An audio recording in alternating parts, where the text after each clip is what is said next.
Hi, I'm Dr. Boyce Watkins from YourBlackWorld.com. A lot of you know about the campaign on mass incarceration that Russell Simmons and I put together, where we were trying to get celebrities and scholars and activists to come together to really say that we need the Attorney General's office to address some of these laws that have led to the mass incarceration epidemic in America. A lot of people didn't understand why I was doing what I was doing by working with all these celebrities that I normally don't have anything to do with. But the goal was to bring together scholars, people like Michelle Alexander, who wrote The New Jim Crow, Reverend Jesse Jackson, the presidents of Morehouse and Spelman, across the board with celebrities as far out as Chris Rock, LL Cool J, even Lil Wayne and Kim Kardashian were allowed to sign the letter, not because everybody agrees and sees eye to eye, but because we all agree on this. I wanted to bring something to you that really makes this real. You see, a lot of people forget that human beings are being affected by this system. And I want you to hear the perspective of a brother that I met through Facebook. His name is Mr. Daryl Paget. Daryl, who's on the line, he emailed me and told me that he did 20 years in prison for distributing 1 gram of crack cocaine. And his original sentence was 37 and a half years. And, through the grace of God, he was released early. And what I'm going to do is I'm going to allow him to tell the story in his way so that we can understand the subtleties of what we're dealing with. So first thing I want to ask is, Daryl, how you doing today, brother? I'm doing great, sir. Good, good.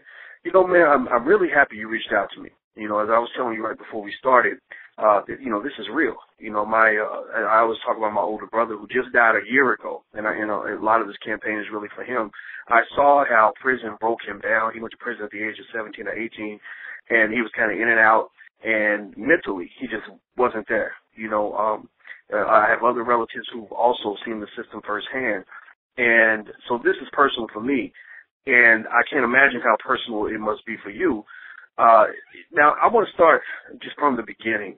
Can you tell me, when you were incarcerated originally, what the charge was, and how old you were? Just, what was the environment when you began your sentence over 20 years ago? Well, I had just turned 25, and I was distributing crack cocaine. I distributed 1 gram of crack cocaine to an undercover informant, and all of a sudden I was arrested. I was taken into federal custody, and I was pressured to cooperate as an informant. Refused to cooperate. The government came down on me. They threatened to give me a life sentence. I went to trial. I refused to cooperate. I went to trial, and I was sentenced. I was convicted and sentenced to 37.5 years. I served more than 20 years in prison before eventually I was released. Finally, after a long campaign, a federal judge allowed me to be released so I can go to college. Wow. So how did you get out? I mean, what made the judge let you out after 20? Your original sentence was 37 and a half years, right? Yeah, the original sentence was 37 and a half. However, there were several amendments to the crack law. Because of my continued education while I was in while I was in prison and rehabilitating myself, after my original judge passed, I was appointed a new judge on the case. And this new judge saw a change in me. And he reduced my sentence by 10 years the first time. Then President Obama signed the Fair Sentencing Act. And the Fair Sentencing Act allowed my case to go back before the judge again. This time, I argued to the judge that there was no reason to keep me confined because I had been fully rehabilitated. And the judge agreed with me. Within an hour, I was immediately released from prison. Wow. Here I am. Wow. So let me ask you this, brother. First of all, I want to ask you, Had you ever been convicted of a violent crime before? I mean, has anything violent? Is there anything violent on your record when you were incarcerated? When I was incarcerated, there was some minor fights that occurred within the prison system. The reason I just asked is, oh, go ahead. I cut you off. I'm sorry. In a high security prison, you have to defend for your life. So, I mean, it's acceptable to have some confrontations in an overcrowded environment. And the judge recognized that. The judge was not hesitant in releasing me. So let me ask you this. Now, you talk about the environment in prison. Now, you were in a high security prison, which is interesting because when you were convicted, there was nothing on your record that indicated violence. So it's interesting that you were in a high security prison, and you said that this is a pretty dangerous place to be. Can you describe what that was like and how you survived all those years in those kinds of conditions? Well, I mean, it's difficult to describe to someone that hasn't ever been there, but it's constantly watching your back. If you're sitting down in the chow hall eating, you're constantly looking around, making sure that no one is approaching you. And I must say this, that I was not sent to a high security prison because of my violence. The way the policies are written, I was sent to a high security prison because of the length of time that I was serving. It has nothing to do with violence. It's based upon the length of time you're serving. So what you're saying is that, you know, in a lot of high security prisons, there are lots of nonviolent offenders. Is that correct? That's factual. Really?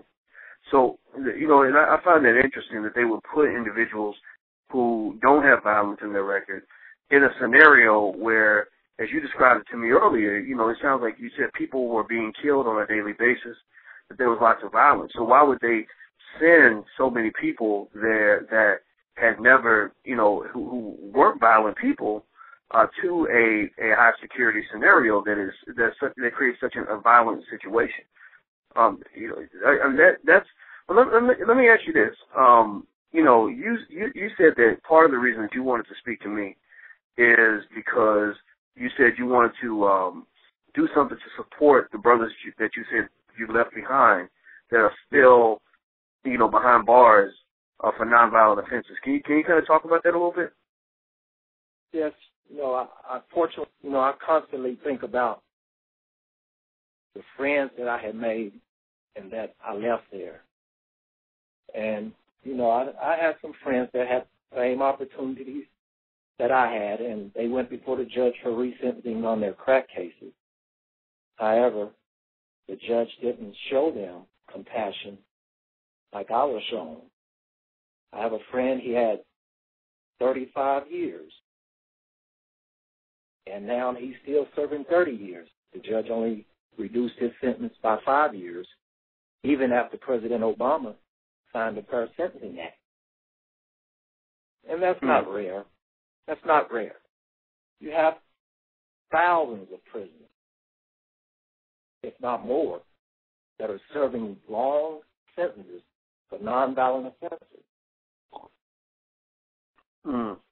So you're saying that even in spite of the fact, and this is interesting, I mean, this is important for me to hear from your point of view, but so you're saying that that there are people that are still serving sentences that were given before the Fair Sentencing Act because they have to go before a judge in order to get their sentences reduced. It's not just sort of an automatic thing. Now, I'm asking you this because I'm about to have a meeting with the Assistant Attorney General of the United States in about 1 hour.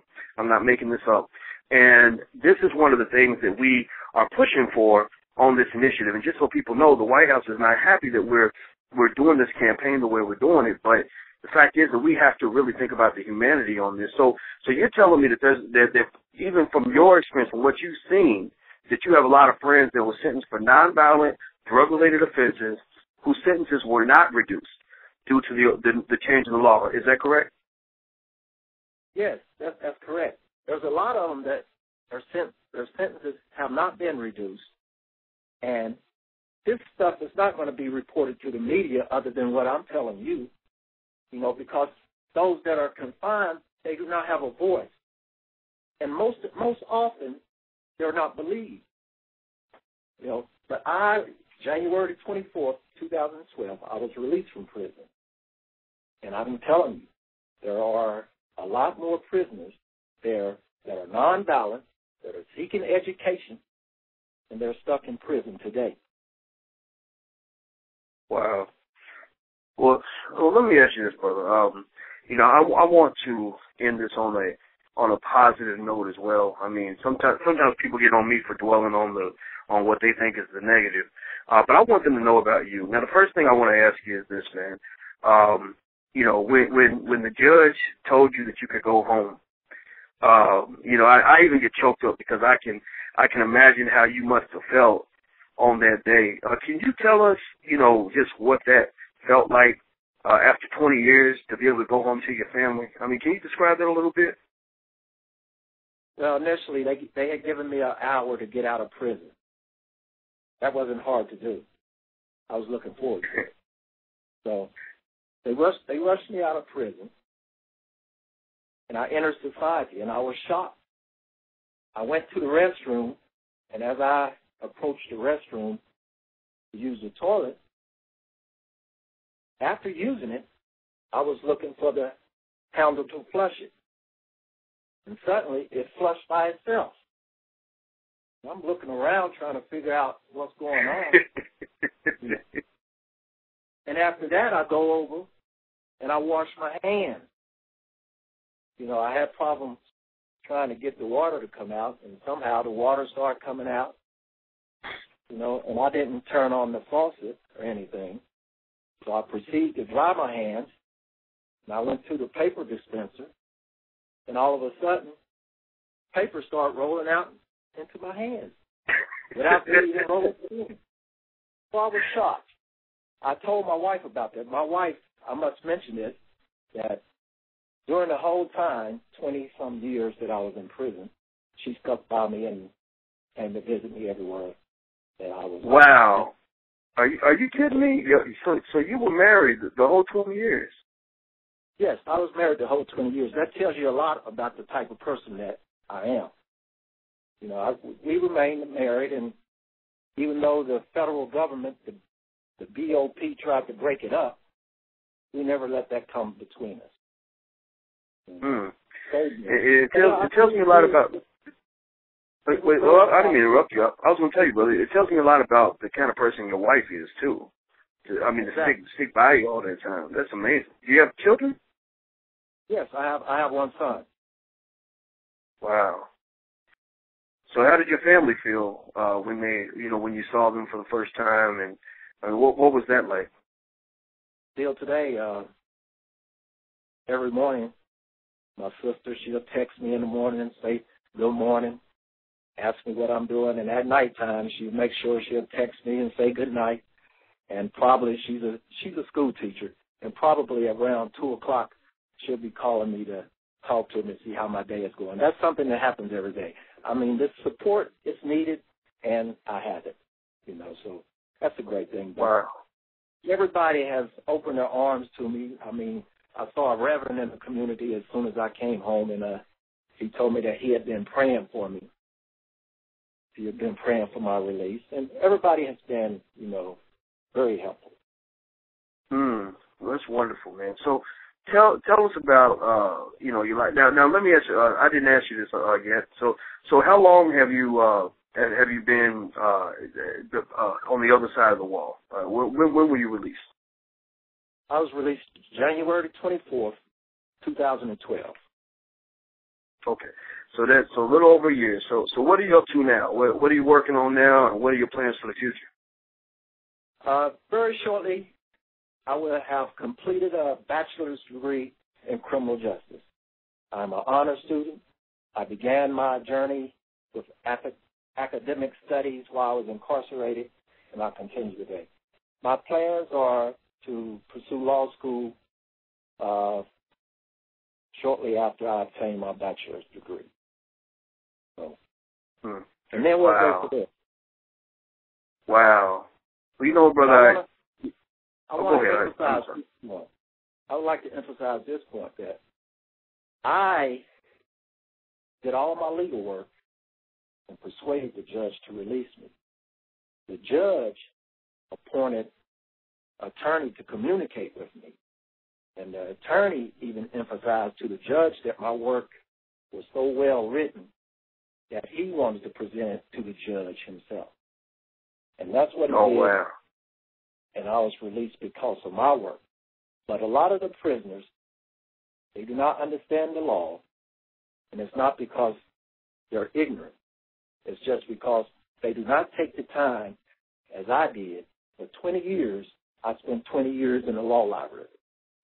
You know, so I want to emphasize that. Wow.